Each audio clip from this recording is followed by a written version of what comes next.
Bonjour à tous et à toutes. Aujourd'hui, je voulais te parler du fils prodigue. Tu peux retrouver cela dans Luc 15, versets 11 à 32.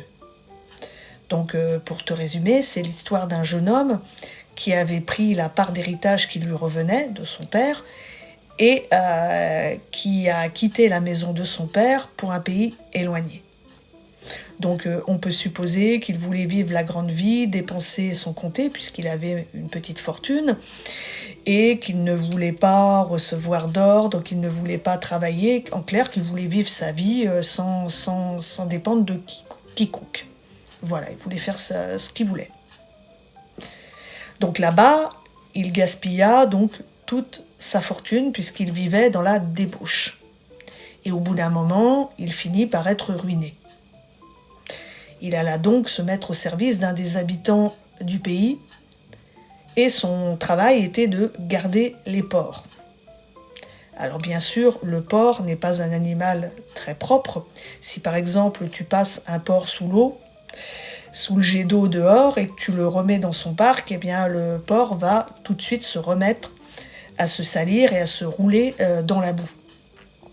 De plus, garder les porcs pour un juif, c'était un comble, le porc étant considéré comme impur, notamment.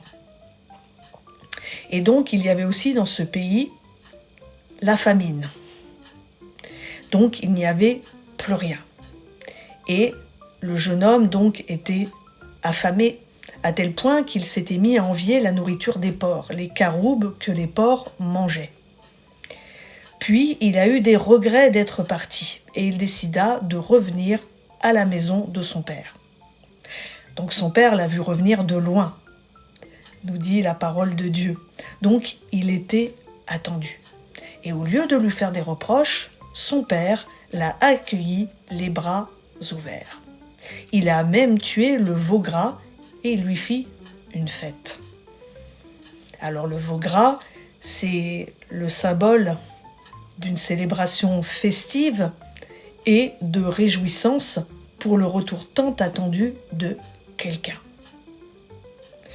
Et le veau gras, donc festoyer autour du veau gras, c'est aussi le symbole de Christ, le sacrifice parfait autour duquel les rachetés se rassemblent dans la joie et la communion.